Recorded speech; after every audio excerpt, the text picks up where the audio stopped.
ආයිබෝවන් දුවේ පුතේ අපේ රසායන විද්‍යා පාඩම් මාලාවේ සමතුලිතතාව කොටසේදී අපි කලාප සමතුලිතතාවයේ පිළිබඳව විෂය කරුණු ඔස්සේ තව ඉදිරියට යන්න තමයි අද බලාපොරොත්තු වෙන්නේ.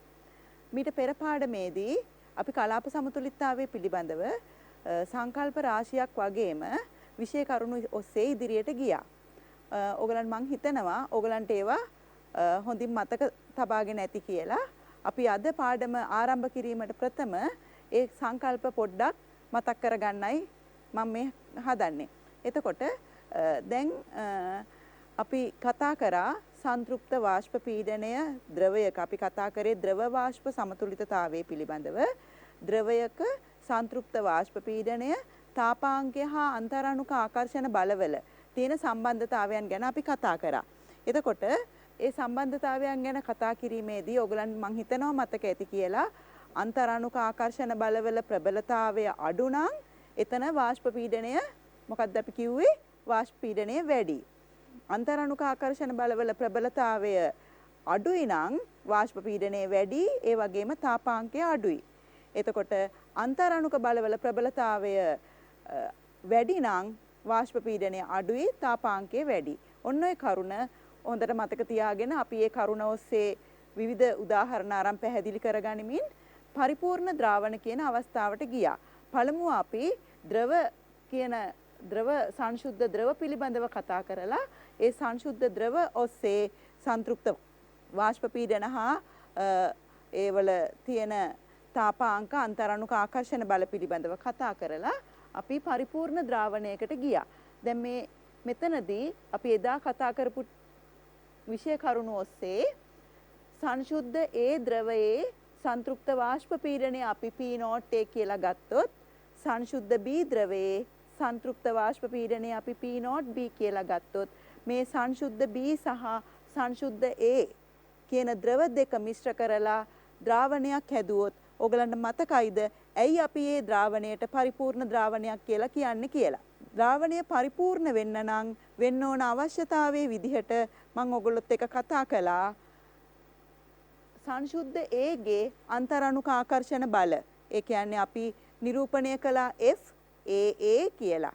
අන්නේ FAA සංශුද්ධ B ද්‍රවයේ අන්තරාණුක ආකර්ෂණ බල වන FBBට සමාන වෙන්නත් ඕනේ. ඒ වගේම සංශුද්ධ A ගේ සහ සංශුද්ධ B ගේ තියෙන අන්තරාණුක ආකර්ෂණ බලවලට අපි හදන ද්‍රාවණයේ අන්තරාණුක ආකර්ෂණ බල සමාන නම් අපි කිව්වා ඒකට පරිපූර්ණ ද්‍රාවණය.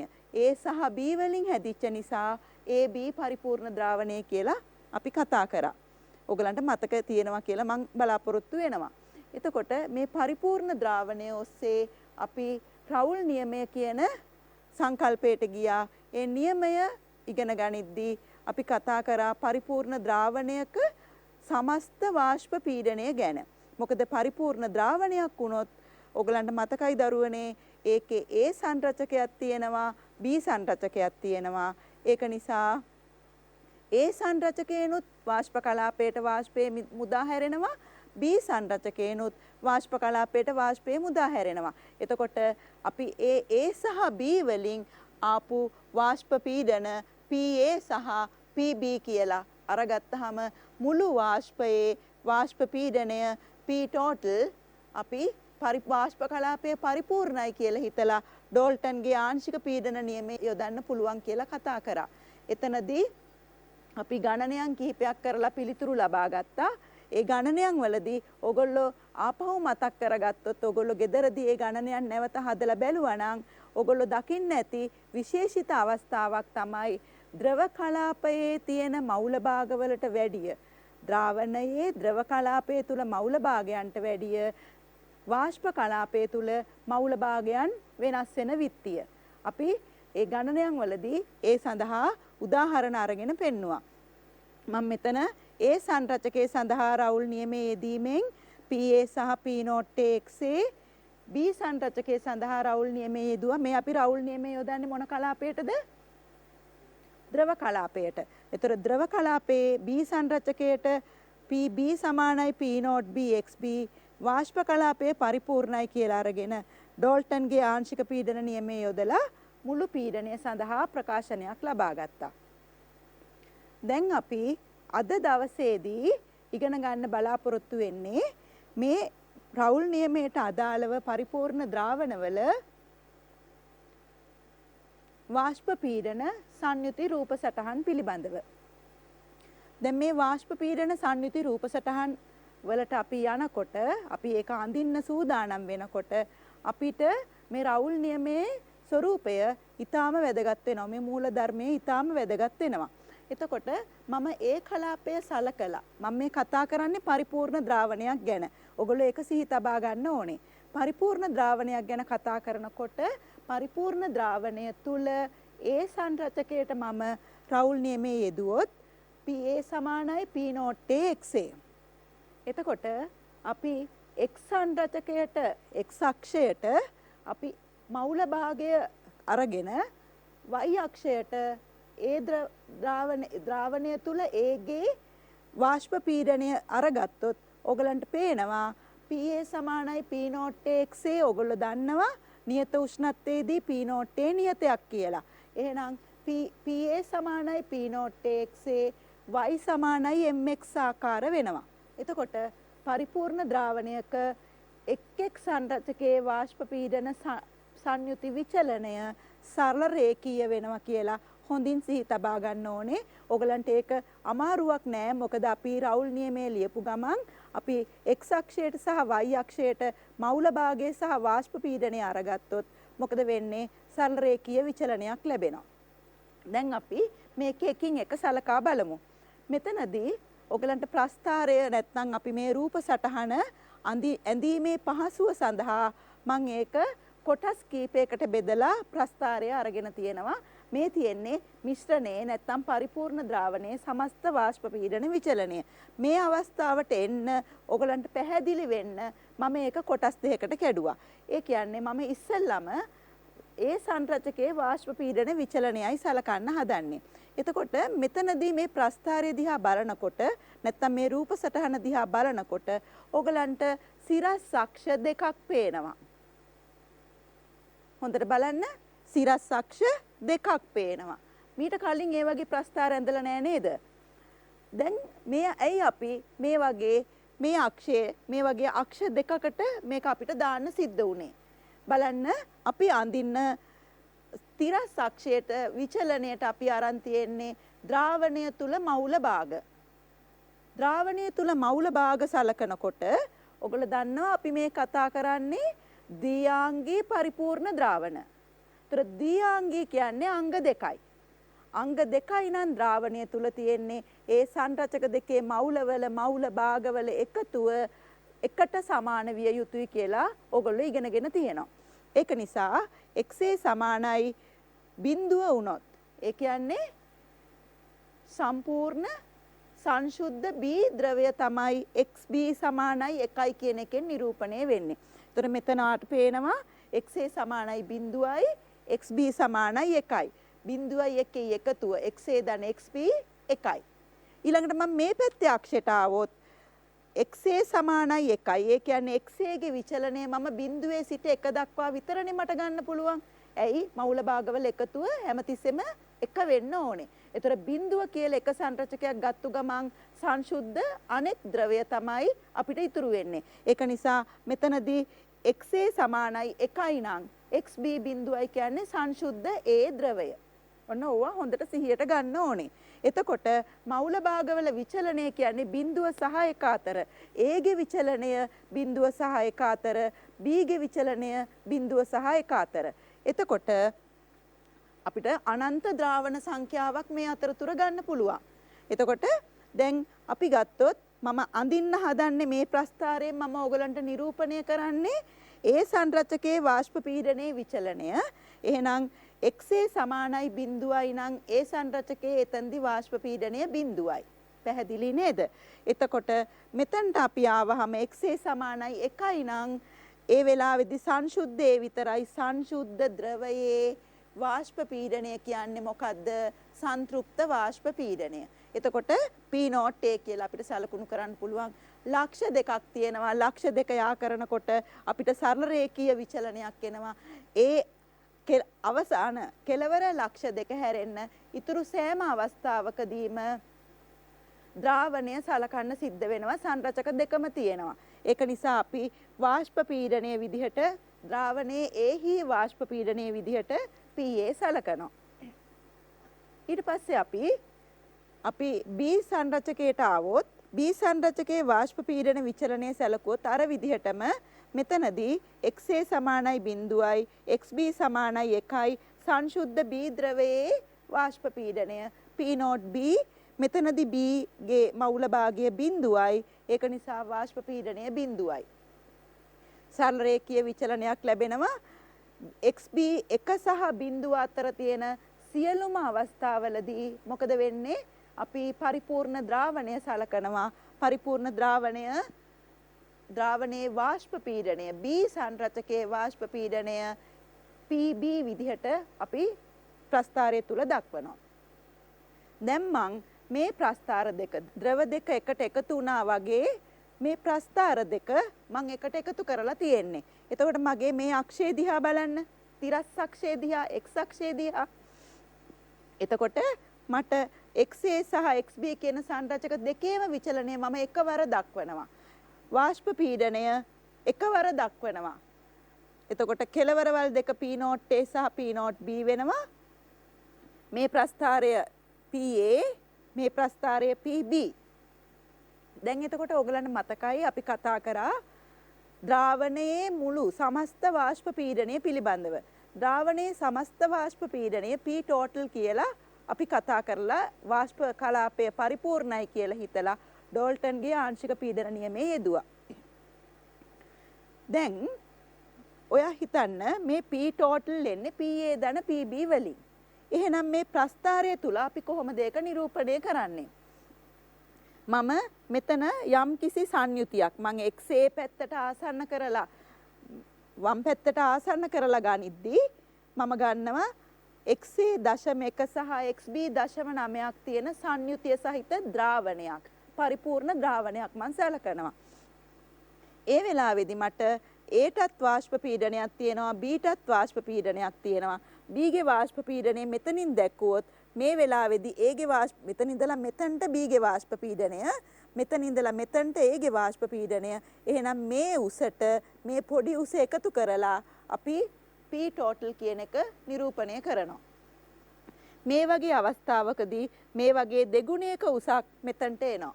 කෙලවරවල් දෙකේදී සංශුද්ධ ද්‍රව දෙක පමණයි P0A සහ P0B තමයි ඒ ලක්ෂ දෙක. ඒ නිසා අපිට P totalට මම මේ කොළ පාටින් ඇඳලා තියෙන ප්‍රස්ථාරය අපිට නිරූපණය කරන්න පුළුවන් සරල රේඛාව. එහෙනම් පරිපූර්ණ ද්‍රාවණයක් සැලකුවාම පරිපූර්ණ ද්‍රාවණයක Aහි වාෂ්ප පීඩනයේ විචලනය සරල රේඛීයයි Bහි වාෂ්ප පීඩනයේ විචලනය සරල රේඛීයයි මුළු සමස්ත වාෂ්ප පීඩනය P total සරල රේඛීයයි. හොඳට මතක තියාගන්න. ඊට පස්සේ වාෂ්ප පීඩනය සහ සංයුතිය අතර ප්‍රස්ථාරය ගැන කතා කරත් එක්කම ඊළඟට අපි කතා කරන්න යන්නේ තාපාංකය සහ සංයුතිය අතර ප්‍රස්ථාරය. දැන් අපි මේ වෙලාවේදී තාපාංකය හා සංයුතියයි වාෂ්ප පීඩනය හා සංයුතියයි ගැන කතා කරනකොට අපිට සම්බන්ධතාවයක් ගන්න වෙනවා. වාෂ්ප පීඩනයයි තාපාංකය අතර තියෙන සම්බන්ධතාවය. මේ පාඩම් පෙළ තුලදීම අපි ඒක ගියවර පාඩමේදීත් කතා කරා වාෂ්ප පීඩනය සහ තාපාංකය අතර තියෙන සම්බන්ධය මොකක්ද? මොකක්ද ඔයගලන්ට මතකයිද? වාෂ්ප පීඩනය වැඩි නම් තාපාංකය අඩුයි, වාෂ්ප පීඩනය අඩු නම් තාපාංකය වැඩි. බලන්න නියත පීඩනයකදී ද්‍රවයක අණු පහසුවෙන් ද්‍රව කලාපයෙන් මිදී වාෂ්ප කලාපයට පිවිසේ නම් නියත පීඩනයකදී ද්‍රව කලාපයේ අණු පහසුවෙන් වාෂ්ප කලාපයට පිවිසෙනවා කියන්නේ එතන අන්තරාණුක බලවලට මොකද උනේ? පහසුවෙන් වාෂ්ප කලාපයට පිවිසෙනවා කියන්නේ අන්තරාණුක බල දුබලයි. අන්තරාණුක බල දුබලයි පහසුවෙන් වාෂ්ප කලාපයට පිවිසෙනවා යම් කිසි සලකන උෂ්ණත්වයකදී. එතකොට වාෂ්ප පීඩනය වැඩි. වාෂ්ප පීඩනය වැඩි වෙනකොට මොකද වෙන්නේ? තාපාංකය අඩු වෙනවා. අන්තරාණුක බල දුබල නම් සුළු ශක්ති ප්‍රමාණයකින් ද්‍රවය වාෂ්ප වෙනවා.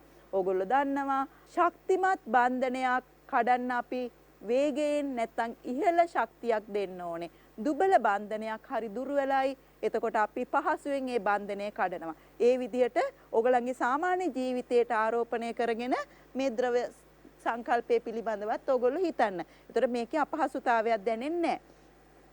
ඉහළ වාෂ්ප පීඩනයක් ඇති ද්‍රවවල තාපාංකය 5ත් අගයකි. පහළ වාෂ්ප පීඩනයක් ඇති ද්‍රවවල තාපාංකය ඉහළ අගයකි. එතකොට දැන් මම ගියවර පාඩමේදීත් ඕගලන්ට කිව්වා මේ පාඩමේ පොඩ්ඩක් අපි ගැඹුරු පාඩමක් තුල අපි ඉන්නේ. ඒක නිසා මම මේ කියන විශේෂිත කරුණු ඕගොල්ලෝ සඳහන් කරගත්තොත් ඕගලන්ගේ ෂෝට් නෝට් එකක් ඕගොල්ලෝ මම පාඩම යනවත් එක්කම හදාගත්තොත් ඕගලන්ට පුළුවන් මාත් එක්ක පාඩමේ පහසුවෙන් ඉදිරියට යන්න. ඒක නිසා මේ කරුණ හොඳට මතකයට ගන්න. ඉහළ වාෂ්ප පීඩනයක් ඇති ද්‍රවවල තාපාංකය 15යි. පහළ වාෂ්ප පීඩනයක් තියෙනවා නම් තාපාංකය ඉහළයි. පරිපූර්ණ ද්‍රාවණයක අපි බලමු පරිපූර්ණ ද්‍රාවණයක උෂ්ණත්ව තාපාංක සංයුති රූප සටහන. උෂ්ණත්වය හෝ තාපාංකය. උෂ්ණත්වය කියලා සඳහන් කරත් අපි තාපාංකය කියලා සඳහන් කරත් අපි කතා කරන්න යන්නේ උෂ්ණත්වය හා සංයුතිය අතර ප්‍රස්ථාරය. දැන් මේ ප්‍රස්ථාරය ඇඳීමේදී අපි අර කතා කරපු පළවෙනි කරුණ වාෂ්ප පීඩනයේ වැඩි නම් තාපාංකය අඩුයි ප්‍රතිලෝම සමානුපාතයක්. වාෂ්ප පීඩනයේ අඩු නම් තාපාංකය වැඩි. එතකොට මම මේ ප්‍රස්ථාරයට එන්න ඔයගලන්ට පියවරෙන් පියවර ඔයගොල්ලෝ මේ ප්‍රස්ථාරය ගැන හිතන්න ඕන විදියයි මම මේ කියලා දීලා තියෙන්නේ. එතකොට අපි නියත පීඩනයේ අපි මෙතන අපි ද්‍රාවණය ගත්තොත් එහෙම ද්‍රාවණය තුල ඉස්සෙල්ලා විදිහටම වාෂ්ප පීඩනය සහ මවුල භාගය අතර ප්‍රස්ථාරය අපි අරගෙන තියෙනවා. මෙතනදී මම උපකල්පනයක් කරලා තියෙනවා. ඔයගලන්ට පේනවද? මෙතනදී මම උපකල්පනයක් කරලා තියෙනවා A ගේ වාෂ්ප පීඩනය විශාලයි B ගේ සංතෘප්ත වාෂ්ප පීඩනය කියලා. P note A විශාලයි P note B කියලා මම උපකල්පනයක් කරලා තියෙනවා. ඒක නිසා ඉස්සෙල්ලම අපි මොකද්ද කරගන්නේ? කෙලවරවල් අක්ෂ දෙක සිරස් අක්ෂයේ ඒ ලක්ෂ දෙක අපි ලකුණු කරගන්නවා. එතකොට XA සමානයි 0යි XB සමානයි 1යි. XA සමානයි 0යි XB සමානයි 1යි නම් මෙතන තියෙන්නේ සංශුද්ධ B ද්‍රවය. සංශුද්ධ B ද්‍රවයේ වාෂ්ප පීඩනය සංතෘප්ත වාෂ්ප පීඩනය P නෝට් B ලකුණු කර ගන්නවා. ඊළඟට අපි මෙතනට එනවා XA සමානයි 1යි XB 0යි. එහෙනම් මෙතන තියෙන්නේ මොකද්ද? සංතෘප්ත A ගේ ඒ කියන්නේ සංශුද්ධ A කියන ද්‍රවයේ සංතෘප්ත වාෂ්ප පීඩනය. දැන් ඔන්න උපකල්පනය P note A විශාලයි P note B ලක්ෂ දෙක ලකුණු කරගත්තා. දැන් අපේ ප්‍රධාන සංකල්පයට එනවා. එහෙනම් මොකද්ද? ප්‍රතිලෝම සමානුපාතයක් තියෙනවා කාත් එක්කද? තාපාංකයත් එක්ක. එතකොට වාෂ්ප පීඩනය වැඩි නම් තාපාංකය අඩුයි. වාෂ්ප පීඩනය P නෝට් A වැඩි නම් තාපාංකය අඩුයි. වාෂ්ප පීඩනය B ගේ අඩුයි නම් B ගේ වාෂ්ප පීඩනය තාපාංකය වැඩි. මේ තාපාංකය නිරූපණය කරද්දී අපිට සමහරක් අවස්ථාවලදී ගුරුවරු T note A T note B කියලා ඔයගලන්ට උගන්වලා ඇති. අපි මෙතනදී boiling point temperature boiling temperature කියන එක B ගේ boiling temperature එක. ඒ කියන්නේ B ගේ තාපාංකය. A ගේ boiling temperature එක. A ගේ තාපාංකය කියන අදහසින් TBA හා TBB කියලා සංකේතවත් කරනවා. මම දිගටම මේ සංකේතය පවත්වාගෙන යනවා. ඕගොල්ලන්ට සුපුරුදු සංකේතයක් භාවිතා කිරීමේ නිදහස තියෙනවා. එතකොට දැන් ඔන්න අපි ලක්ෂ දෙක ලකුණු කරගත්ත කෙලවරේ. නමුත් පරිපූර්ණ ද්‍රාවණයක වාෂ්ප පීඩන සංයුති ප්‍රස්ථාරය සරල රේඛීය වුණා වගේ මේ තාපාංක සංයුති රූප සටහන සරල රේඛීය වෙන්නේ නැහැ. ඒක නිසා මොකද වෙන්නේ? නමුත් මතක තියාගන්න ඕනේ සංශුද්ධ A ද්‍රවයේ තාපාංකයේ සහ සංශුද්ධ B ද්‍රවයේ තාපාංකය අතරමැද තමයි අනිත් අනිත් සංරචකවල මේ අනිත් මවුල භාග තුල තාපාංකය පවතින්නේ. බලන්න අපේ ප්‍රස්ථාරයේ දිහා. මේ ප්‍රස්ථාරය ගත්තාම අපිට පේනවා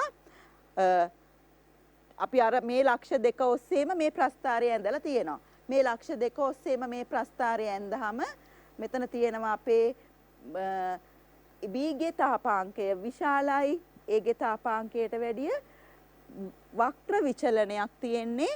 ඒ විචලනයේදී ඔයා හොඳට බලන්න මේ කියන TB කියන ලක්ෂය සහ TBA කියන ලක්ෂය අතරමැද තමයි මේ ඉතුරු සංරචකවල තාපාංක විචලනය වෙලා තියෙන්නේ.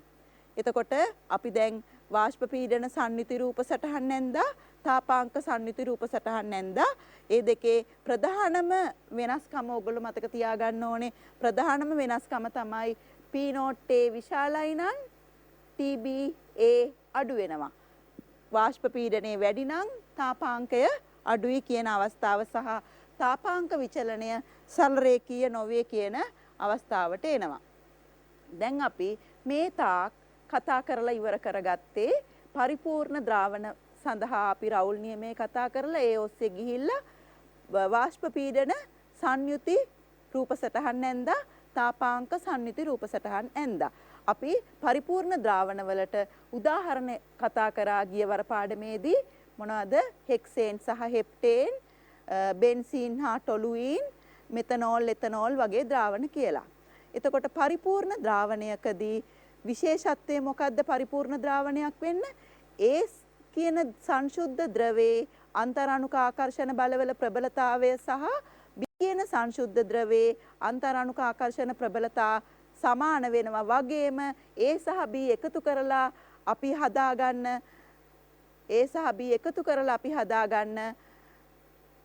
පරිපූර්ණ ද්‍රාවණයේ අන්තරාණුක ආකර්ෂණ බලත් අර සංශුද්ධ ද්‍රව දෙකට සමාන වෙන්න ඕනේ. දැන් මෙසේ හැම අවස්ථාවකදීම මෙසේ වෙන්නේ නැහැ කියලා ඕගලන්ට සාමාන්‍යයෙන් ඕගලන්ගේ දැනුමෙන් ඕගලන්ට තේරෙනවා මේ වගේ වෙන්නේ ඉතා විශේෂිත අවස්ථාවලදී විතරයි. අපිට බොහොමයක් හම්බ වෙන්නේ මෙසේ නොවන ද්‍රව මිශ්‍රණ නැත්තම් ද්‍රාවණ.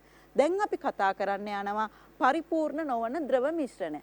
එතකොට පරිපූර්ණ නොවන ද්‍රව මිශ්‍රණ නම් ඒ ද්‍රව මිශ්‍රණවල අන්තරාණුක ආකර්ෂණ බල සමාන වෙන්නේ නැහැ.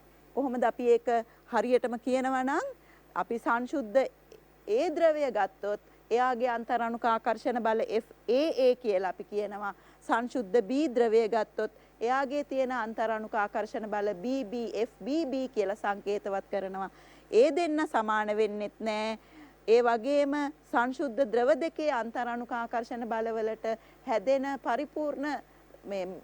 පරිපූර්ණ නොවන මේ ද්‍රාවණයේ අන්තරාණුක ආකර්ෂණ බල සමාන වෙන්නේ නැති කොට තමයි අපි කියන්නේ මේකට පරිපූර්ණ නොවන ද්‍රාවණයක් කියලා. දැන් එදා අපි කතා කරද්දී පරිපූර්ණ ද්‍රාවණවලදී මම කිව්වා එන්තැල්පි විපර්යාසය ශුන්‍යයි කියලා.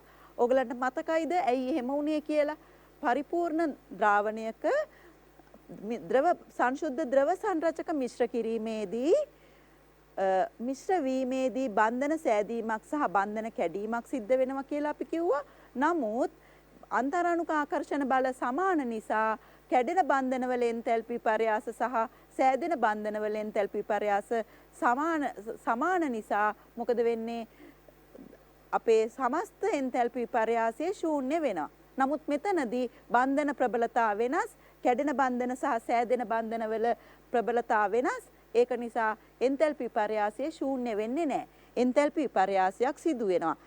මිශ්‍රණයෙන් අපි ගත්තහම අණුවක් වාෂ්ප වීමට තියෙන හැකියාව, මිශ්‍රණයෙන් අණුවක් වාෂ්ප වීමට ඇති හැකියාව සංශුද්ධ ද්‍රව වලින් අණුවක් වාෂ්ප වීමට ඇති හැකියාවට වඩා වෙනස් වෙනවා. මේ පරිපූර්ණ නොවන ද්‍රව මිශ්‍රණ ගත්තහම අපි රවුල් නියමයේ පිළිපදින්නේ නැහැ. ඒකනේ රවුල් නියමයේ පිළි නොපදින ද්‍රාවණ විදිහට අපි පරිපූර්ණ නොවන ද්‍රව මිශ්‍රණ කතා කරනවා. එතකොට දැන් රවුල් නියමයේ පිළිපදින් නැත්තම් රවුල් නියමයේ පිළිපදිනවා නම් ඒ සංරචකයට අපි රවුල් නියමයේ දැම්මොත් ද්‍රව කලාපය තුල අපි කියනවා PA සමානයි P not XA කියලා. එතකොට PA සමානයි P not XA කියනවා නම් දැන් මොකද වෙන්නේ?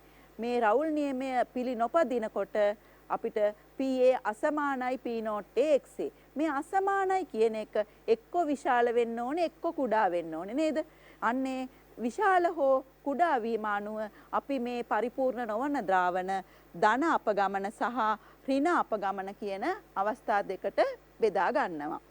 එතකොට රවුල් නියමයෙන් ධනව අපගමනය වීම පිළිබඳව අපි සලකනකොට දැන් මේ ධනව අපගමනය වීම කියලා කිව්වහම ඕගොල්ලෝ මේක වාෂ්ප පීඩනයේ පැත්තෙන් හිතන්න. එතකොට අපි මෙන්න මෙහෙම හිතමු. වාෂ්ප පීඩනය වැඩි කියන්නේ පරිපූර්ණ අවස්ථාවට වඩා එතන වාෂ්ප පීඩනයේ විශාලත්වයක් අපිට පේනවා. අපි ගත්තොත් නියත උෂ්ණත්වයේදී ආබී ද්‍රව මිශ්‍ර කිරීමෙන් සෑදුණු ද්‍රාවණයක බල මෙන්න මේ විදිහට විචලනය වෙනවා නම් අසමානතාවය කොහොමද? සංශුද්ධ ඒ ද්‍රවයට වැඩිය සෑදෙන ද්‍රාවණයේ AB අතර තියෙන අන්තරාණුක ආකර්ෂණ බල කුඩයි නම් බල කුඩයි නම් කියන වචනේ කිව්ව ගමන් ඔයාට මොකද්ද හිතෙන්නේ? අන්තරාණුක ආකර්ෂණ බල දුබලයි කිව්ව ගමන් වාෂ්ප පීඩනය වැඩි කියන එක ඔයාගේ හිතට එන්න ඕනේ. එතකොට ඒ විදිහටම BB අතර අන්තරාණුක ආකර්ෂණ බලවලට වැඩිය සෑදෙන ද්‍රාවණයේ අන්තරාණුක ආකර්ෂණ බල කුඩයි. එතකොට අපි මෙන්න මේ අසමානතා දෙක ඔස්සේ යනකොට අපිට හම්බ වෙනවා රවුල් නියමයෙන් ධනව අපගමනය වෙන පද්ධති. AB අතර අන්තරාණුක බලවල ප්‍රබලතාව සංශුද්ධ ඒ ද්‍රවයේ අණු අතර අන්තරාණුක ප්‍රබලතාවයට වඩා කුඩයි. අර ලියලා තියෙන අසමානතාවය මම වචනයෙන් ලිව්වා ඔයගලන්ට තව දුරටත් පැහැදිලි වෙන්න. ඊළඟට තියෙන අසමානතාවයේ AB අතර අන්තරාණුක ආකර්ෂණ අන්තරාණුක බලවල ප්‍රබලතාව කුඩා වෙනවා සංශුද්ධ B ද්‍රවයේ අණු අතර අන්තරාණුක බලවල ප්‍රබලතාවයට වඩා. එතකොට AB මිශ්‍ර කිරීමෙන් පරිපූර්ණ ද්‍රාවණයක් සෑදෙනවා නම් ඊට සාපේක්ෂව මිශ්‍රණයේ අණුවක් වාෂ්ප වීමට තියෙන හැකියාවට මොකද වෙන්නේ? මිශ්‍රණයේ අණුවක් වාෂ්ප වීමට තියෙන හැකියාව වැඩි වෙනවා. එතකොට අපි වාෂ්ප වීමට තියෙන හැකියාව වැඩි නම් රවුල් නියමයේ පිළිපදින්නේ නැති නිසා PA විශාලයි P0 XA. PA පරිපූර්ණ අවස්ථාවට වඩා විශාල වෙනවා. PB පරිපූර්ණ අවස්ථාවට වඩා විශාල වෙනවා. පරිපූර්ණ අවස්ථාවට සාපේක්ෂව විශාලයි. එතකොට අපි මුළු ද්‍රාවණයේ වාෂ්ප පීඩනය කියන එක අපි සලකන්නේ PAB කියලා. අපි ඕකට P total කියලාත් කියනවා. PAB විශාල වෙනවා. P0 XA ධන P0B XB. ඇයි එතන ධන ආවේ කියලා ඔයගොල්ලෝ කල්පනා කරන්න. අපි ඩෝල්ටන්ගේ ආංශික පීඩන නියමයේ දැම්ම මතකයිද පරිපූර්ණ ද්‍රාවණයක වාෂ්ප කලාපයට? එතකොට ඩෝල්ටන්ගේ ආංශික පීඩන නියමයේදී P total සමානයි PA ධන PB නේ. එතකොට මෙතන අසමානතාවයේදී සමස්ත වාෂ්ප පීඩනය පරිපූර්ණ නොවන ද්‍රාවණයේ මේ ධන අපගමන පෙන්වන ද්‍රාවණයේ සමස්ත වාෂ්ප පීඩනය විශාල වෙනවා P0 XA ධන P0B XB කියන සම්බන්ධතාවය අපිට ලැබෙනවා. දැන් අපි ඉස්සෙල්ලා අපි පෙර පාඩමේ ඉගෙන ගත්තා වගේම පරිපූර්ණ ද්‍රාවණයෙන් ධන අපගමනය වන මිශ්‍රණවල වාෂ්ප පීඩනය පරිපූර්ණ මිශ්‍රණය මගින් දක්වන වාෂ්ප පීඩනයට වඩා සෑම විටම විශාලයි කියලා දැනගත්තා. ඇයි? අන්තරාණුක ආකර්ෂණ බල දුබලයි. ඒක නිසා අපි AB මිශ්‍ර වෙලා පරිපූර්ණ ද්‍රාවණයක් හැදුවොත් ඊට වැඩිය මේ පරිපූර්ණ නොවන ද්‍රාවණයේ වාෂ්ප පීඩනය වැඩි වෙනවා. එතකොට මෙතනදිත් අපි අර උපකල්පනය ඒ විදිහටම ගන්නවා. මම ඔයගලන්ට කැමති විදිහකට ඒ උපකල්පනය සලකන්න පුළුවන්. P0 විශාලයි P0B කියලා අරගෙන තියෙනවා. එතකොට අපේ මේ ප්‍රස්ථාරයේදී මේ ප්‍රස්ථාරයේ ඇඳීමේදී ඔයගොල්ලෝ පළමුව හිතන්න අපි අර පරිපූර්ණ අවස්ථාවේදී ගත්තු විදිහටම මේකෙදිත් අපි මෞල භාගය x අක්ෂයට ගන්නවා. එතකොට මෞල භාගවල සංරචක දෙකයි අපිට තියෙන්නේ පරිපූර්ණ ද්‍රාවණය තුල. එහෙනම් මෞල භාගවල එකතුව 1යි. එතකොට කෙලවරේ අන්තිම අවස්ථාව ගත්තොත් අපි අක්ෂය ඔස්සේ ගත්තොත් xa බිඳුවයි xb 1යි නම් මේ පැත්තේ අක්ෂය ඔස්සේ xa 1යි xb බිඳුවයි. අතනදී අපිට තියෙන්නේ සංශුද්ධ B ද්‍රවය. සංශුද්ධ B ද්‍රවයේ වාෂ්ප පීඩනය P0B සංශුද්ධ A ද්‍රවය මෙතනදී XA සමානයි 1යි. සංශුද්ධ A ද්‍රවය වාෂ්ප පීඩනය P0A. ඔය දෙක අපි ලකුණු කරගන්නවා. ලකුණු කරගෙන අපි කඩඉරි වලින් පරිපූර්ණ අවස්ථාවේ ප්‍රස්ථාරය ඇඳ විදිහටම ඇඳ කියලා ඊට පස්සේ අපි වාෂ්ප පීඩනයේ විශාල නිසා ඒ සංරචකයේ සැලකුවොත් හොඳට හිතර ගන්න ළමයි. ඒ සංරචකයේ සැලකුවොත් මොකද වෙන්නේ? වාෂ්ප පීඩනය දැන් මේ පරිපූර්ණ නොවන ද්‍රාවණය මම සොලිඩ් ඉරකින් තනි ඉරකින් පෙන්නලා තියෙනවා. පරිපූර්ණ ද්‍රාවණය කඩඉරි වලින් පෙන්නලා තියෙනවා. එතකොට ඒක පරිපූර්ණ අවස්ථාවට සාපේක්ෂව PA විශාලයි ඒ වගේම PB විශාලයි. එහෙනම් PA ධන PB විශාලයි. පැහැදිලි නේද?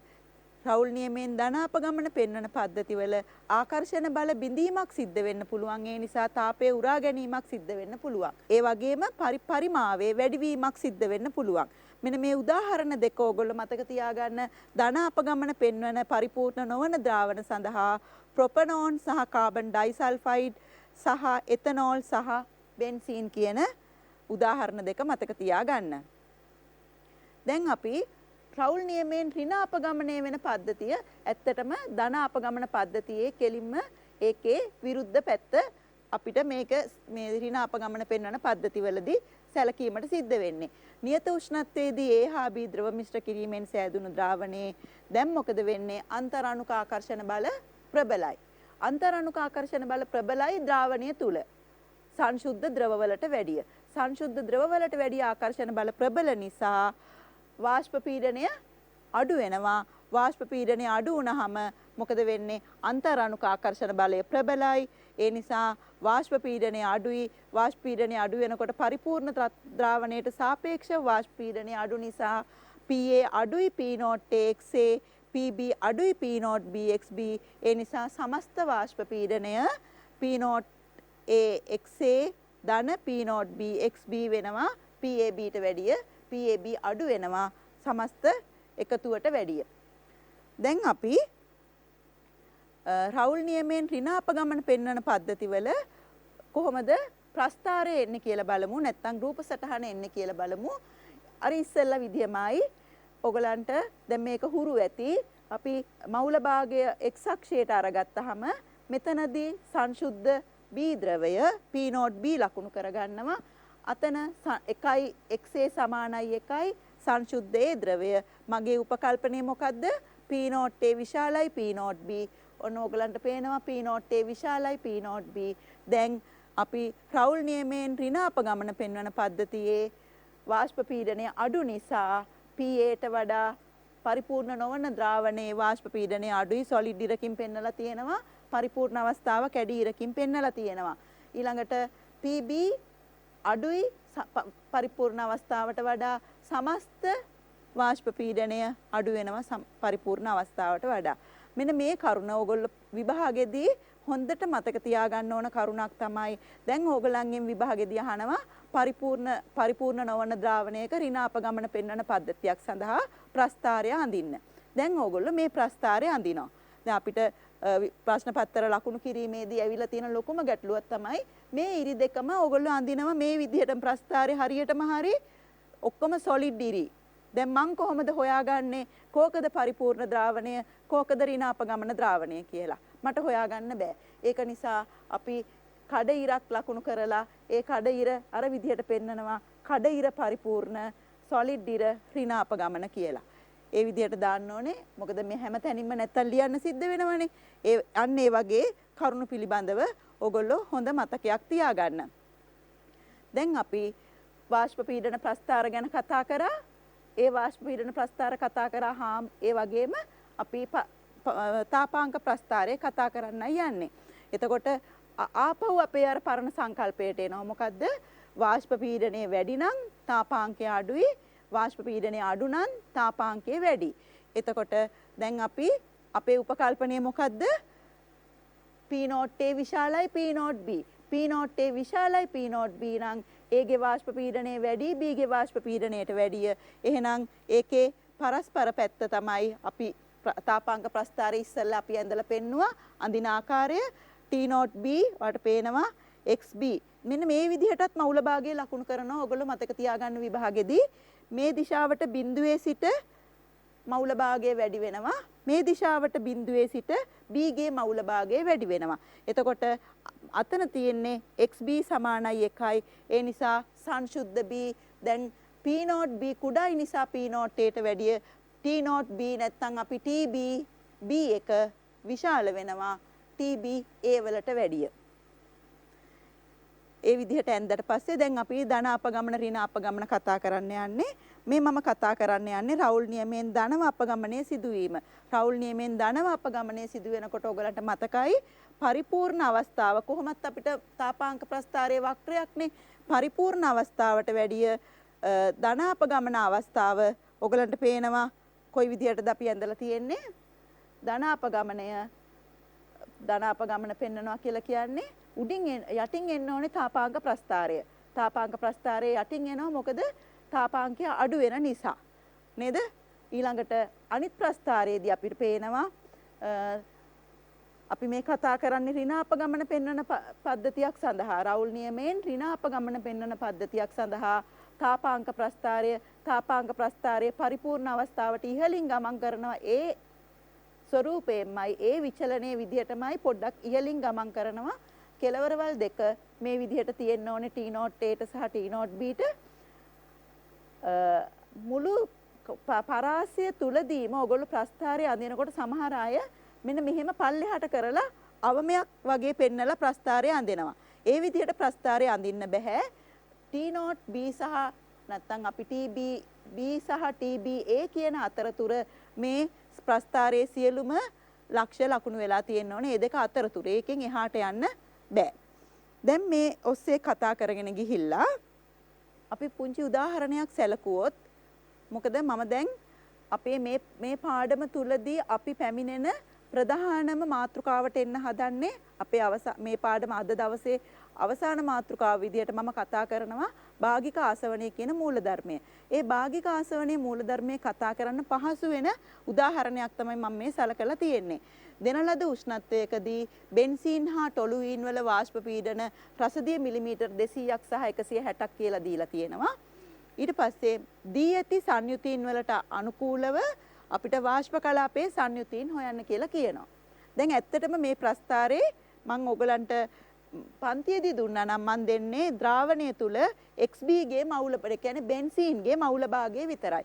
මම මෙතනදී විශේෂයෙන් ලියා ගන්නවා බෙන්සීන්හි සංතෘප්ත වාෂ්ප පීඩනය. පේනවා නේද ඔයගලන්ට වාෂ්ප පීඩන දෙන ලද උෂ්ණත්වයකදී බෙන්සීන් හා ටොලුයින් වල වාෂ්ප පීඩන. ඒ කියන්නේ සංශුද්ධ ද්‍රවවල වාෂ්ප පීඩන තමයි දීලා තියෙන්නේ. ඒක නිසා P0 B කියන්නේ බෙන්සීන්ගේ සංතෘප්ත වාෂ්ප පීඩනය රසදිය මිලිමීටර් 200යි. ටොලුයින්ගේ සංතෘප්ත වාෂ්ප පීඩනය රසදිය මිලිමීටර් 160යි. අපි පළවෙනි පේළිය විතරක් ටට්ටක් ගාලා හිතින් හදාගෙන යමු. බෙන්සීන්ගේ වාෂ්ප පීඩනය අපි 4න් 1යි කියලා මම දුන්නා නම් මම මේ ඔක්කොම දීලා නැහැ කියලා ඕගොල්ලොත් ඔහොම බලාගෙන ඉන්න ගමන් හිතෙන් උත්තර ටික ගන්න. පළවෙනි පේළියේ ඔයාලට පේනවා එහෙනම් XT ද්‍රාවණය තුල ටොලුයින්ගේ මවුල භාගය 4න් 3යි. ඊට පස්සේ දැන් මේ මම කතා කරන්නේ පරිපූර්ණ ද්‍රාවණයක් බෙන්සීන් හා ටොලුයින් කියන්නේ. එහෙනම් රවුල් මේ පාවිච්චි කරන්න පුළුවන්. බෙන්සීන්ගේ වාෂ්ප පීඩනය PB සමානයි P0 B XB කියන එක දානකොට P0 B 200යි 200න් 4න් 1යි කියන්නේ 50යි රසදිය මිලිමීටර්. ඊළඟට ද්‍රාවණය තුල ටොලුයින්ගේ මවුල භාගය 4න් 3යි ටොලුයින්ගේ සංතෘප්ත වාෂ්ප පීඩනය 160යි PT සමානයි P0 T XT. එහෙනම් 160 වැඩි කිරීම 4න් 3 අපිට එනවා 120යි. ඊට පස්සේ වාෂ්ප පීඩන දෙක එකතු කරාම මුළු පීඩනය එනවා. මෙතනදී අපි ඩෝල්ටන්ගේ ආංශික පීඩන නියමය දානවා. ඩෝල්ටන්ගේ ආංශික පීඩන නියමය දැම්මහම වාෂ්ප පීඩනය සමානයි නේද? මුළු පීඩනයේ වැඩි කිරීම වාෂ්ප කලාපය තුල මවුල භාගය ඇසුරෙන් මම මේ උත්තරේ ගන්නවා. එතකොට මට මේ උදාහරණය මම ඕගලන්ට කියන්න හදන්නේ ද්‍රව කලාපය තුල මවුල භාග සෑම විටම වාෂ්ප කලාපය තුල මවුල භාග වලට වැඩිය වෙනස් කියන උදාහරණය තමයි මේ ඒ සංකල්පය තමයි මම ඕගලන්ට දෙන්න හදන්නේ පරිපූර්ණ ද්‍රාවණයක් තුලදී. එතකොට අපි සම මවුල ගත්තු වෙලාවේදී ඔයාලට පේනවා භාගයයි කියලා කියන්නේ 0.5යි බෙන්සීන්ගේ වාෂ්ප කලාපය තුල මවුල භාගය 0.55ක් ඇවිල්ලා තියෙනවා. ඒ කියන්නේ ද්‍රව කලාපය තුලට වැඩිය බෙන්සීන් මවුල භාගය වැඩි වෙලා තියෙනවා. ටොලුයින් මවුල භාගය ද්‍රව කලාපය තුලට වැඩිය අඩු වෙලා තියෙනවා. වාෂ්ප පීඩනය වැඩි සංරචකය වාෂ්ප කලාපය තුලට වැඩිපුර ඇවිත් තියෙනවා. මෙන්න මේ සංකල්පය ඔස්සේ ද්‍රවයක් නැටීමට ආසන්න වෙනකොට ඒ කියන්නේ අපි මේ තාපාංකය ගැන කතා කරගෙන යනවා. තාපාංකය ගැන කතා කරගෙන යනකොට මිශ්‍රණයක පරිපූර්ණ මිශ්‍රණයක උෂ්ණත්වය මම ක්‍රමයෙන් වැඩි කරගෙන යනවා. උෂ්ණත්වය මං ක්‍රමයෙන් වැඩි කරගෙන යනකොට ඔයාලට පේනවා දැන් මං අර අපි මීට කලින් ඇඳපු ප්‍රස්ථාරෙමයි මං ඒ නිසා ආපහු ප්‍රස්ථාරය විස්තර කරන්නේ නැහැ. ඔයාලට පේනවා මම C1 කියන සංයුතියක් තියෙන C1 කියන සංයුතිය තියෙන ද්‍රාවණය සලකනවා. සංශුද්ධ ද්‍රව දෙකනේ දෙපැත්තේ අපි සලකලා තියෙන්නේ. C1 කියන සංයුතිය පවතින ද්‍රාවණය උෂ්ණත්වය වැඩි කරගෙන යනකොට හොඳට හිතට ගන්න තාපාංක ප්‍රස්ථාරයේ තාපාංක විචලනය හමු වෙනවා. ඒ තාපාංක විචලනය හමු වෙනකොට තාපාංක ප්‍රස්ථාරයේ ගැටෙන තැනදී මේ C1 කියන සංයුතිය තියෙන ද්‍රවය නැටීම ආරම්භ නටන්න පටන් ගන්නවා. මේ C1 සංයුතියේ තියෙන ද්‍රවය නටනකොට P කියන ලක්ෂයේදී T1 කියන උෂ්ණත්වයේදී තමයි යා නටන්නේ. එතකොට ඒ T1 උෂ්ණත්වයේදී P කියන අවස්ථාවේදී නටන ද්‍රවයේ C1 සංයුතිය සහිත ද්‍රවයේ වාෂ්ප කලාපය තුල සංයුතිය තමයි මම ඕගලන්ට Q වලින් Q පල්ලෙහාට අපි අරගෙන ආවහම සංයුති අක්ෂය යා කරගත්තාම Q කියන අවස්ථාවේදී වාෂ්ප කලාපයේ තුල සංයුතිය මට හොයාගන්න පුළුවන්. ආට පේනවා එතකොට C1 තියෙන්නේ මෙතන නම් ඒත් එක්ක සමතුලිතයේ පවතින වාෂ්පයේ තියෙන්නේ ඊට දකුණු පැත්තෙන්. එතකොට XA මෙතනදී බිඳුවයි එකයි අපි උදාහරණයට හිතුවොත් මෙයා 0.1.9යි තියෙන ද්‍රාවණයකුයි මම මේ නැටෙව්වේ. XA 0.1යි XB 0.9යි කියන ද්‍රාවණයකුයි මම මේ නැටෙව්වේ කියලා. මට මේ හරියට එනකොට XA 0.6යි XB 0.4ක් විතර එනවා. එතකොට ඔයා තේරුම් ගන්න වාෂ්ප කලාපයේ තුල ඒ සංරචකය වැඩි වෙන විත්තිය. නේද? අපි P note A විශාලයි P note B කියලානේ මේ පාඩම තුලදී මම අරගෙන යන උපකල්පනේ. එතකොට ඔන්න ඔය විදිහට අපිට පුළුවන් වාෂ්පයේ මේ යම්කිසි සංයුතියකදී නටන ද්‍රවයේ සමග සමතුලිතයේ පවතින වාෂ්පයේ තියෙන්නේ කොතනද කියලා හොයාගන්න. ඒ වගේ ද්‍රාවණ රාශියක් අරගෙන ද්‍රාවණ සංයුතීන් රාශියක් අරගෙන ප්‍රස්ථාරය ඇඳහම අපිට මේ ආකාරයේ ප්‍රස්ථාරයක් එනවා. එතකොට පහළ තියෙන වක්‍රයට පහළින් තියෙන්නේ ද්‍රව කලාපය, ඉහළ වක්‍රයට උඩින් තියෙන්නේ වාෂ්ප කලාපය. ඒ දෙක අතර මැදදී ද්‍රව වාෂ්ප සංයුතිය අපිට හමු වෙනවා. එතකොට නියත පීඩනයක් යටතේ ද්‍රව මිශ්‍රණයක නැටීම සිදු කරන විට වඩාත් වාෂ්පශීලී සංරචකයේ වැඩි වශයෙන් වාෂ්ප කලාපයට පැමිණේ. C1 සංයුතිය සහිත ද්‍රවය T1 උෂ්ණත්වයේදී නැටීම ආරම්භේ. T1 උෂ්ණත්වයේදී නටන C1 සංයුතිය සහිත ද්‍රවය සමග සමතුලිතයේ පවතින වාෂ්පය Q ලෙස සලකුණු කර ඇත. මන් භාගික ආසවනය කියන මූලධර්මයට යන්න ප්‍රථමයෙන් ඕගලන්ගෙන් තව ප්‍රශ්නයක් අහනවා. මොකද්ද? අර TB බීට වැඩිය, ඒ කියන්නේ උඩ තියෙන ලක්ෂයට වැඩිය තාපාංක අවස්ථාවට වැඩිය සංශුද්ධ ද්‍රවයේ මේ අපි C1 කියන සංයුතිය තියෙන ද්‍රවයේ තාපාංකය අඩු උනේ ඇයි? T1 කියන උෂ්ණත්වය අරට වඩා අඩු උනේ ඇයි? ඒකට හේතුව තමයි ඔයගලන්ට පේනවා අපි අරගත්තේ වාෂ්පශීලී සංරචකයේ A කියලා. එතකොට මෙතනදී මේ A ස්වල්පයක් ඉස්සලා A පොඩ්ඩක්වත් නැහැ සංශුද්ධ B ද්‍රවය. දැන් මොකද වෙලා තියෙන්නේ? A පොඩ්ඩක් වැඩි වෙනවා, B පොඩ්ඩක් අඩු වෙනවා. නේද? 0.1යි 0.9යි කියලා වගේ උදාහරණයට ගත්තොත් එහෙනම් A වැඩි වෙන්න තාපාංකය අඩුවීමක් සිද්ධ වෙනවා. මෙන්න මේ සංකල්ප ටික ඔස්සේ අපිට දැන් යන්න පුළුවන් භාගික ආසවනය නැත්නම් ෆ්‍රැක්ෂනල් ඩිස්ටිලේෂන් කියන මේ මූලධර්මයට. මේ මූලධර්මයේ දරුවනේ අපිට ඉතාම වැදගත් වෙන මූලධර්මයක්. ඔයගොල්ලෝ දන්නවා පෙට්‍රෝලියම් වලදී ඊළඟට විවිධ අවස්ථාවලදී මේ ද්‍රව මිශ්‍රණයකින් සංශුද්ධ ද්‍රව වෙන්කර ගැනීම සඳහා භාවිතා කරන තාක්ෂණික ක්‍රියාවලිය තමයි මේ භාගික ආසවනය කියලා කියන්නේ. මේකදී අපි පාවිච්චි කරන උපකරණය විභාජක කුළුණ නැත්නම් ආසවන කුළුණත් සමග මේ මම මෙතන සරල ඇටවුමක් දක්වලා තියෙනවා. ආසවන කුළුණ ගත්තාම මේ ආසවන කුළුණේ මෙතන තියෙන විශේෂත්වය තමයි වීදුරු පබළු පුරවලා තියෙනවා. එතකොට අපි අර ගත්තු C1 ද්‍රවය. මෙතන අපි මේ උපකරණයත් එක්කම මේ ප්‍රස්ථාරෙත් දෙකම එක්ක ඔයගොල්ලෝ සංසන්දනය කරමින් පාඩම අරගෙන යමු.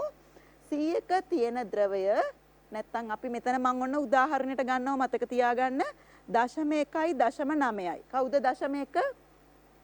XA 0.1යි XB 0.9යි. කියන ද්‍රවය උෂ්ණත්වය වැඩි කරගෙන ගියාම මෙන්න මෙතනදී නැටීම ආරම්භ කොතනදීද?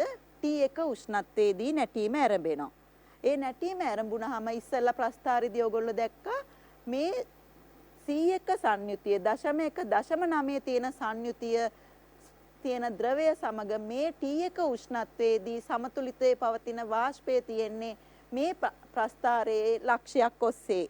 එතකොට අපි මේ විදිහට තිරසට ඉරක් ගැහුවාම අපිට ඒ ලක්ෂය හොයාගන්න පුළුවන්. එතකොට මෙන්න මෙතනදී අපි වාෂ්පීකරණය ඝනීභවනය යන ක්‍රියාවලි දෙකක් අපිට තියෙනවා. ඒ ඝනීභවන ක්‍රියාවලිය සිද්ධ වෙලා එම සංයුතියෙම තියෙන ද්‍රවයක් අපිට මෙතනදී හම්බ වෙනවා. අපි නැවත මේ උපකරණයට ගියොත් ඔන්න මම මෙතන දැන් දානවා මේ ද්‍රවයට මේ ආසවන ප්ලාස්කුවට මම දානවා A කියන සංරචකය මවුල භාගයේ 0.1යි B කියන සංරචකයේ මවුල භාගයේ 0.9යි. මේ ද්‍රවය දැන් නටනවා. මේ ද්‍රවය නටනකොට ද්‍රවයත් සමග වාෂ්පයක් පැමිණෙනවා. ඒ වාෂ්පය ඉහළට එනකොට ඇයි මේ වීදුරු පබළු දාලා තියෙන්නේ? ඒ වීදුරු පබළු දාලා තියෙන්නේ පෘෂ්ඨික ක්ෂේත්‍රඵලය ලබා දෙන්න. එතකොට හොඳ ක්ෂේත්‍රඵලයක් ලබා දෙනකොට පෘෂ්ඨීය ක්ෂේත්‍රඵලයක් අර වාෂ්පය ඝනීභවණය වෙන්න පහසු වෙනවා. දැන් මොකද වෙන්නේ? අර ඉහළට යන වාෂ්පය ඔන්න වීදුරු පබළු වල වැදිලා ආපහු ඝනීභවණය වෙමින් පල්ලෙහාට එනවා. නැවත අර ඉහළට එන උණුසුම් වාෂ්පයේ සමග ගැටිලා නැවත වාෂ්ප වෙනවා. ඒතර මේ බඳුන තුලදී වාෂ්ප වීම ඝනීභවණය වීම වාෂ්ප වීම ඝනීභවණය වීම කියන ඒ ක්‍රියාවලි දෙක නොකඩවා සිදු වෙනවා. ඔයගලන් හොඳට බලන්න මෙතනදී නම් තාපය දෙන්නේ මේ කුළුනේ පහළදී උෂ්ණත්වය වැඩි ඉහළදී උෂ්ණත්වය අඩුයි. එතකොට අපි උෂ්ණත්වය අඩු වාෂ්ප බවට පත් වෙන උෂ්ණත්වය අඩු වෙනකොට ඒ වාෂ්පය ඉහළට ගමන් කරනවා. මෙතන උෂ්ණත්වමානයක් දාලා තියෙනවා වාෂ්පය සමග ගැටෙන ආකාරයට. ඊට පස්සේ මෙතනින් එන වාෂ්පය මේ අපි ලිබික් කන්ඩෙන්සරයක් දාලා තියෙනවා. මේ වාෂ්පය මෙතනදී ඝනීභවණය වෙනවා. ඒ වාෂ්පය ඝනීභවණය වෙන්නේ කොහොමද? අපි වෝටර් ඉන්ලට් එකක් ජලය ඇතුල් කිරීමක් මෙතනදී සිද්ධ කරනවා. ඊළඟට මෙතනින් ජලය පිට වෙනතර මේක තුල වතුර පිරීලා වැඩි උණුසුම් වතුර මෙතනින් පිට වෙලා යනවා. ඊට නැවත අපි සිසිල් ජලය ඇතුල් කරනවා. අන්න ඒ වගේ ක්‍රියාවලියක් මෙතන වෙනවා. ඒ ක්‍රියාවලිය අපි නැවත මේ රූප සටහනෙන් කතා කරමු. අපි කිව්වා 0.1 තියෙන ද්‍රවය ඔන්න උෂ්ණත්වය වැඩි කරගෙන ගිහිල්ලා T1 T0 Bට වඩා අඩු උෂ්ණත්වයකදී නටනවා. උෂ්ණත්වය අඩු වෙන්නේ ඇයි කියලා දැන් ඕගොල්ලෝ තේරුම් ගන්න. මගේ මේ ද්‍රවය තුල A සංරචකයේ 0.1ක් තිබුණා. මෙතනදී A සංරචකයේ නැහැ. B සංරචකයේ විතරයි තියෙන්නේ. ඒතර සංශුද්ධ B කියලා කියන්නේ වාෂ්පශීලීතාවෙන් අඩු ද්‍රවය. A කියලා කියන්නේ වාෂ්පශීලීතාවෙන් වැඩි ද්‍රවය. එතකොට ඔන්න මේ ද්‍රවයත් මෙතනදී නටන ද්‍රවයේ සමග T1 උෂ්ණත්වයේදී සමතුලිතයේ පවතින වාෂ්පය අපිට මෙතනදී හම්බ වෙනවා. දැන් මේ වාෂ්පය අර කුළුණ ඔස්සේ උඩට යනවා. විභාජක කුළුණ වීදුරු පබළු ඔස්සේ ආසවන කුළුණ ඔස්සේ උඩට යනකොට මොකද වෙන්නේ? වීදුරු පබළු වල වැදිලා ඝනීභවණය වෙනවා. මෙන්න මෙතනදී ඒ ඝනීභවණය මම නිරූපණය කරනවා. එතකොට ඝනීභවණය වුණාම ආපහු මේ සංයුතියේ තියෙන ද්‍රවයක් හම්බ වෙනවා. මේ සංයුතියේ තියෙන ද්‍රවයේදී ඔයාට පේනවා Aගේ සංරචකය ඉහළ ගිහිල්ලා තියෙනවා Bගේ සංරචකයට වැඩිය. ඒ සංරචකය කියන්නේ අපේ වාෂ්පශීලී සංරචකය. මෙතන වාෂ්පශීලී සංරචකයෙන් 0.1යි තිබුණේ. දැන් මේ හරිය අපි නිකන් උපකල්පනය කරමු 0.6යි 0.4යි වගේ. Aගෙන් 0.6යි Bගෙන් 0.4යි. එකතු එක වෙන්න එපේ. එතකොට 0.6යි 0.4යි. දැන් එයා ඉන්නේ මෙතන. දැන් මං කුළුනේ කොයි හරියද ඉන්නේ? දැන් මේ ද්‍රවය වාට පේනවා මේ ද්‍රවය නටන්නේ T2 කියන උෂ්ණත්වයේදී. T2 උෂ්ණත්වය කියන්නේ T1ට වඩා අඩු උෂ්ණත්වයක්. අඩු උෂ්ණත්වයක් මේකේ කොහෙද තියෙන්නේ? තවත් උඩ. T1 උෂ්ණත්වය මේ හරිය කියලා ගත්තොත් T2 උෂ්ණත්වය මේ හරියේ තියෙන්නේ. එතකොට T2 උෂ්ණත්වයට යනකොට එයා ආපහු ඔන්න වාෂ්ප වෙනවා. පැහැදිලිද? එතකොට T2 උෂ්ණත්වයේදී සමතුලිතයේ තියෙන වාෂ්පයේ තියෙන්නේ මෙන්න මෙතන. ඔයාලට පේනවද? මෙන්න මේ T1 උෂ්ණත්වයේ තිබිච්ච වාෂ්පය ඝනීභවණය වුණා. T2 උෂ්ණත්වයේදී තියෙන ද්‍රවය හම්බ වුණා. T2 උෂ්ණත්වයේදී ඒ ද්‍රවය නැවත නටනවා. ඒ නටනකොට එයාගේ සමතුලිත වාෂ්පය හම්බ වෙන්නේ මෙන්න මෙතනදී. දැන් මේ කොයි පැත්තටද යන්නේ? සංශුද්ධ ඒ තියෙන පැත්තටයි අපි මේ ගමන් කරන්නේ. එහෙනම් ආපහු ඒ ද්‍රවය ඝනීභවණය වෙනවා. T3 උෂ්ණත්වයේ දැන් මං කුළුණ උඩ ඉන්නේ. කුළුණේ මුදුනේ මං ඉන්නේ. එතකොට T3 උෂ්ණත්වයේදී ද්‍රවය නටනකොට ඔන්න වාෂ්පය එනවා සංශුද්ධ ඒ ඔස්සේ. සංශුද්ධ ඒ ඇවිල්ලා මෙතන මේ ජලය මගින් ජලය සංසරණය මගින් ඝනීභවණය වෙලා අපිට මෙතනදී ආශ්‍රිතය ලෙස ඒ සංරචකය හම්බ වෙනවා. වඩා වාෂ්පශීලී සංරචකය හම්බ වෙනවා. මේ පාඩමේදී දරුවනේ අපි භාගික ආසවණය කියන සංකල්පය ඊට වැදගත් සංකල්පයක්. ඒක ඕගලන්ට කර්මාන්ත රසායනයේදී බෙහෙවින් ප්‍රයෝජනවත් වෙයි. ඒ වගේම ඕගොල්ලෝ ජ්‍යෙෂ්ඨ පුරවැසිය වෙලා ඉදිරියට යද්දී ඔයගලන්ට මේ අපේ ලංකාවට ඉතා වැදගත් වැඩ කොටසක් කරන්න පුළුවන් මේ සංකල්පය ඉගෙනගෙන තිබුණොත් කර්මාන්ත රසායනය ආශ්‍රිතව. එතකොට ඒ සමගම අපි ධන අපගමන සහ ඍණ අපගමන කියන පද්ධති වල ඒ විචලන ගැන කතා කරා. මේ සංකල්ප ඔස්සේ ඔයගලන්ට ඇත්තටම හොඳ රචනා ප්‍රශ්නයකට උත්තර ලියන්න පුළුවන් මේ වෙනකොට. දැන් අපි ඊළඟ කොටස කලාප සමතුලිතතාවයෙන් හමු වෙන්න කලින් ඔයගලන්ට පුළුවන් ඔයගලන්ගේ පසුගිය ප්‍රශ්න පත්‍රවල තියෙන ප්‍රශ්න සඳහා පිළිතුරු ලියලා අපි මේ අද ලබාගත්තු දැනුම නැවත නැවත ආවර්ජනය කරගන්න. එහෙනම් අද පාඩම අපි මෙතනින් අවසන් කරමු. ඔබ සැමට ආයිබෝවන්.